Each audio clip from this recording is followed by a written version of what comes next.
Hello dear all, Kate back here and welcome to this channel. This channel is about traveling, predominantly Switzerland and Finland, but we also visit other countries occasionally, mostly Europe, sometimes outside of it as well. If you haven't subscribed yet, consider subscribing. So today we're driving from the north of Switzerland all the way to the south of it. It's a really scenic drive. And the most exciting part of it would be actually seeing the ever-changing climate and ever-changing scenery from virtually barren hills to cities in full bloom. Today we're visiting Ticino. Ticino is the Italian-speaking part of Switzerland. It's a canton, one of the most beautiful cantons, and we will see three major cities here: Bellinzona, the capital, Locarno, and Lugano.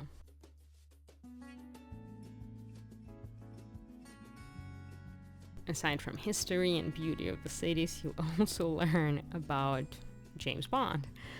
If there are any fans of James Bond here, you'll probably be impressed with the Verzasca dam. That's the most impressive dam, I think, in the movies, and that was used in the movie GoldenEye, so stay tuned for that. We'll tell you more later. And we will see arguably the most photographed and beloved bridge in Switzerland. Our journey in Ticino will start with the most natural spot, the capital of Ticino, Bellinzona. Lovers of architecture will certainly appreciate the place. The city is also known as the City of Three Castles, all of which are recognized as UNESCO World Heritage Site. So the biggest one in the downtown of Bellinzona is Castelgrande Castle, from which you would be able to see two other castles, Montebello and Sasso. Bellinzona is the capital of the canton of Ticino in southern Switzerland, famous for its three castles. Due to its strategic position on the threshold of pass over the Alps, Bellinzona has always been a place where a lot of sides were fighting for dominance, in particular aristocracy from Milan and Switzerland. However, in the beginning of 16th century, city, or like at that time city, later will become canton, entered Swiss Confederation and stayed with it. Switzerland actually fought for this territory for around 100 years until it got the surprising support from France and finally was able to secure these lands under Switzerland. One of the three main cities of Ticino, Bellinzona, is the capital of it, has the richest history of all. So as we pointed out, strategic location of Ticino Valley was an important pass through the Alps. Goose who laid golden eggs. No wonder there were so many fortresses and protections here. The very first fortress was actually erected here by Romans, and settlement gradually arose around the fortress. The first mention in a written source of this area is 590, so we can roughly say that the history of the settlement is over 1,500 years. The name of the city itself is actually very, very descriptive. Bellinzona, belli, which means war in Latin, makes a very good sense because a lot of the wars were fought for this particular city.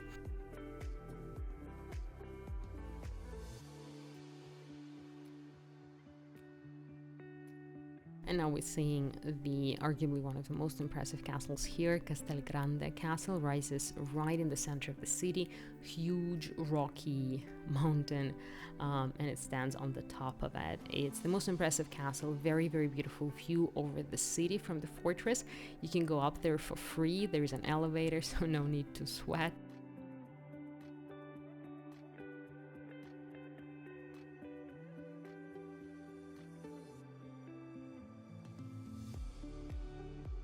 This fortification was built in 13th century. This particular one was built in 13th century and expanded several times until the beginning of 16th century.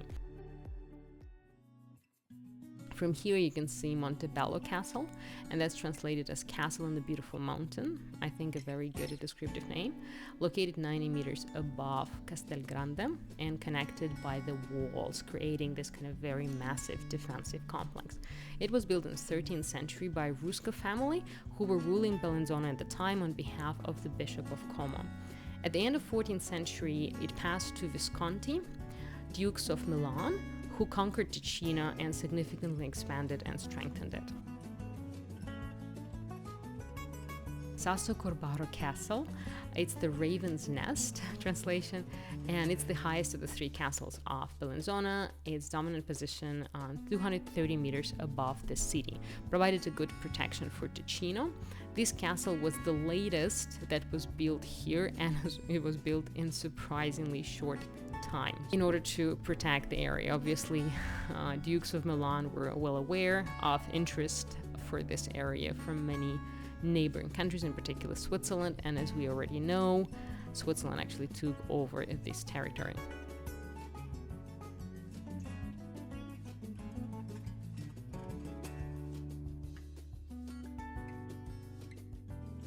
And a couple of interesting facts of the earlier histories. The earliest settlements here date to 4,000 years ago, Neolithic era.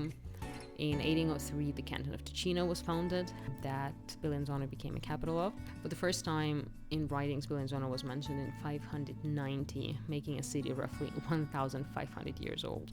Walking around the city, you can clearly see the predominance of Italian architecture, culture, and language. In the heart of the city, on Piazza Collegiata, you'll find Cathedral of Bellinzona, a very beautiful church of St. Peter and Stephen. One of the most outstanding Renaissance buildings of Canton of Ticino, was built in 16th century, has gorgeous frescoes inside.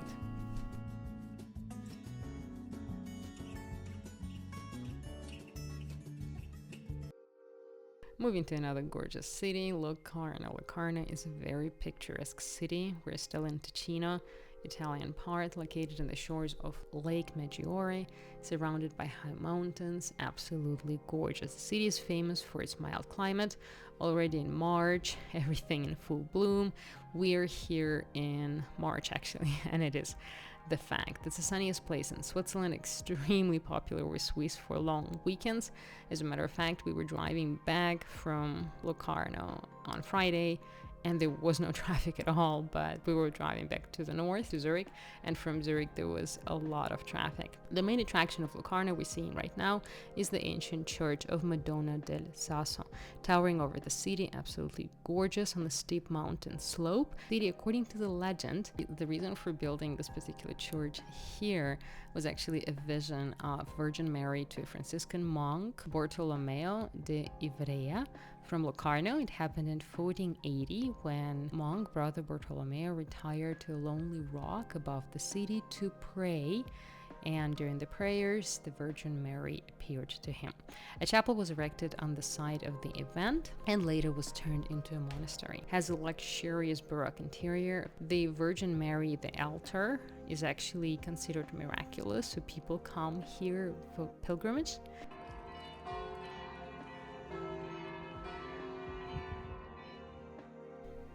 And from here opens a stunning view over the city. There's several ways of getting here. Obviously by car is an option.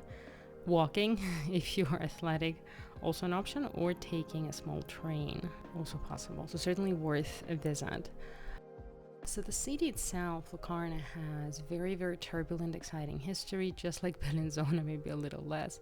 So during the Middle Ages, it was an epicenter of struggle for Lombardy between various parties, including even papacy. However, it ended with the fact that in 1516 it went into Switzerland, and almost 300 years was ruled through a saint governor.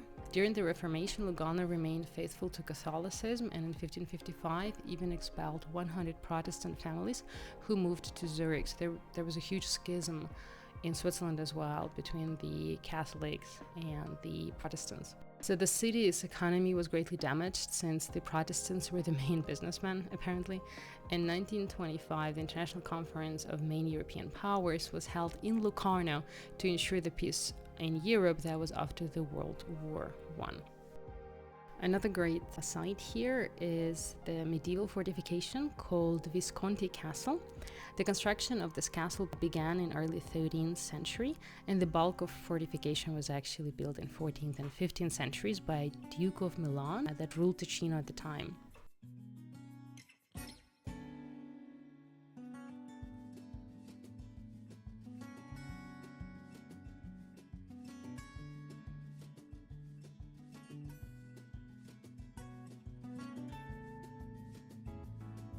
Today's city is a beloved location for vacations, be it for Swiss or for international tourists. It truly is beautiful with great infrastructure, terrific weather, great climate, really good food. Services are not as expensive as in German-speaking part, but hotels sadly are.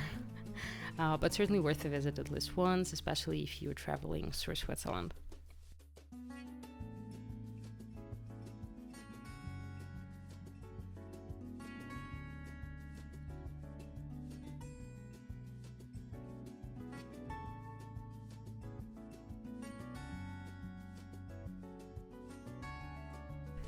And of course, the video about Ticino would be incomplete if I don't mention the stunning nature. So emerald waters, Alps, beautiful Italian villages are certainly worth attention.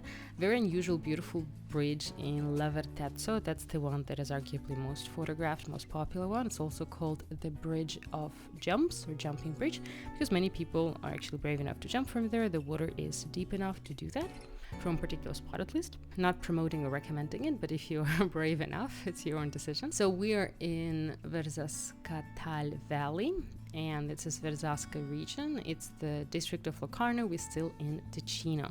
There are a bunch of very good hiking routes. This particular one starts from the bridge and follows the river. There's actually a very cool abandoned village there, definitely worth a visit as well. And the modern village itself, Lavertezzo village that you can see right now, is also very, very picturesque and also worth a visit. So now moving slowly to the fans of James Bond, or just people who like extreme sports. So according to the world polls, the best stunt in the history of cinema, apparently, Bond's jumped from 220-meter Verzasca Dam, and that's what you see right here. That's exactly how it looks down there. I'm pretty sure the actor himself didn't jump, but who knows. So it was used in movie GoldenEye. It's right in the beginning if you want to take a look. It's a very, very exciting thing. It's still in operation. It's still functional. In the summer season, it would cost you 255 francs to do so. Finally, Lugano. There's a video of its own for Lugano on the channel if you want to get more details about the city. It's the largest city in Ticino, located on the shores of picturesque Lake Lugano between two mountains, Monte San Salvatore and Monte Bre. Lugano is a stunning place, truly, a very, very beautiful city. It competes with Montreux for the right to be jazz capital. A lot of festivals here, and particularly the July annual jazz festival takes place here. It was first in Lugano where Eurovision Song Contest was held. The historic center of Lugano, Centro Storico, is real Little Italy with elegant palazzos, charming piazzas, and Renaissance and Baroque buildings.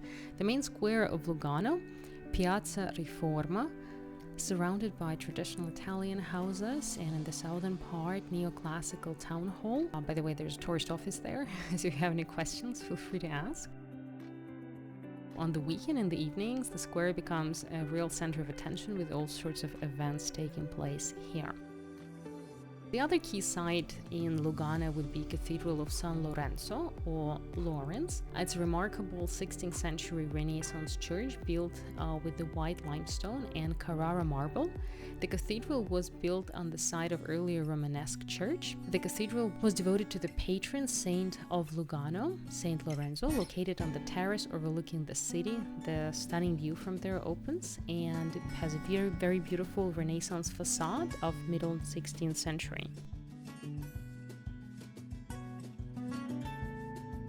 That would be all that I wanted to share with you today about Ticino. Ticino is certainly one of my favorite cantons here. I hope you liked it too. If you have been to Ticino, let me know what are your favorite spots here. Don't forget to subscribe. Don't forget to put the like. Thank you for joining, and see you soon.